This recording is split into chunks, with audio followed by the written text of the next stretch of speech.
ஐயடிகள் காடவர்கோன் நாயனார் என்பவர் சைவ சமயத்தவர்களால் பெரிதும் மதிக்கப்படும் 63 நாயன்மார்களில் ஒருவராவார். அவரின் வாழ்க்கை வரலாற்றை இந்த காணொலியில் நாம் காணலாம். எங்கள் சேனலை ஃபஸ்ட்டாக பார்க்குறவங்க யாராவது இருந்தால் சப்ஸ்கிரைப் பண்ணிக்கோங்க. அதோட கூட பெல் ஐக்கனையும் மறக்காமல் கிளிக் பண்ணிடுங்க. எத்தனையோ விதமான பொழுதுபோக்குகள் இருக்க இறைவனின் புகழை பரப்புவதற்கான வாய்ப்பினை எங்களுக்கு தாருங்கள். வாருங்கள், ஐயடிகள் காடவர்கோன் நாயனாரை பற்றி இப்பொழுது காணலாம். காடர் என்பது பல்லவ மன்னர் வன்னிய குலத்தினரை குறிக்கும் பொது பெயர் ஆகும். ஐயடிகள் என்பது ஐயன் அடிகள் என்பதன் மறுவாகும். ஐயடிகள் காடவர்கோன் என்னும் பெயர் ஐயடிகளாகிய பல்லவ மன்னர் என்ற பொருள் தரும் பெயராகும். இவர் பல்லவ மன்னராக காஞ்சிபுரத்தில் அரசாட்சி செய்து வந்தார். இவர் வடமொழியில் சிம்மாங்க பாதசிம்ஹா பஞ்சபாத சிம்ஹா என்று அழைக்கப்பட்டார். மேலும் இவர் துறவரம் பூண்ட பொழுது தன் இரு மகன்களான சிம்ம விஷ்ணு பீமவர்மன் ஆகியோரில் மூத்தவனான சிம்ம விஷ்ணுவை அரசனாக்கினார் ஐயனடிகள். சிம்ம விஷ்ணு பீமவர்மன் ஆகியோரின் தந்தை 3ஆம் சிம்மவர்மன் என்ற பல்லவ அரசரே ஐயடிகள் காடவர்கோன் ஆவார். மேலும் ஐயடிகள் என்பதன் வடமொழி ஆக்கமே பஞ்சபாத ஆகும்.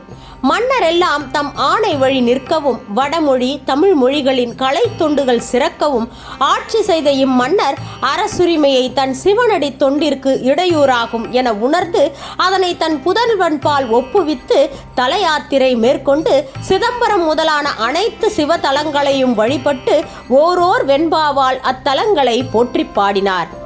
அவ்வெண்பாக்களில் 24 பாடல்களே கிடைத்துள்ளன. அவற்றின் தொகுப்பே சேத்திர திருவெண்பா என போற்றப் பெறுகிறது.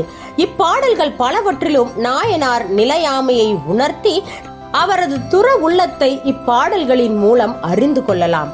இவர் வாழ்வின் மூலமாக நாம் கற்றுத் தெரிவது என்னவென்றால், அரச வாழ்விலும் அடியாராய் வாழ்தல் மேலானது. திருத்தல தரிசனம் திருவடி பேறு தரும். இதுவே ஐயடிகள் காடவர்கோன் நாயனாரின் வரலாறு ஆகும்.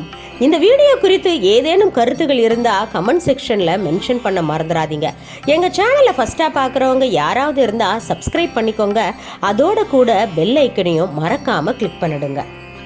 பல ஆன்மீக அன்பர்களின் கோரிக்கையின் பேரில் நாங்கள் இவ்வருடம் மே மாதம் முதல் அயோத்தி ராம ஜென்ம பூமிக்கு 2 நாள் சுற்றுலா அழைத்து செல்ல உள்ளோம். முன்பதிவு செய்ய விரும்புவோர் இந்த எண்ணிற்கு தொடர்பு கொள்ளுங்கள். இதற்கான விரிவான காணொளி டிஸ்கிரிப்ஷன் லிங்கில் கொடுக்கப்பட்டுள்ளது.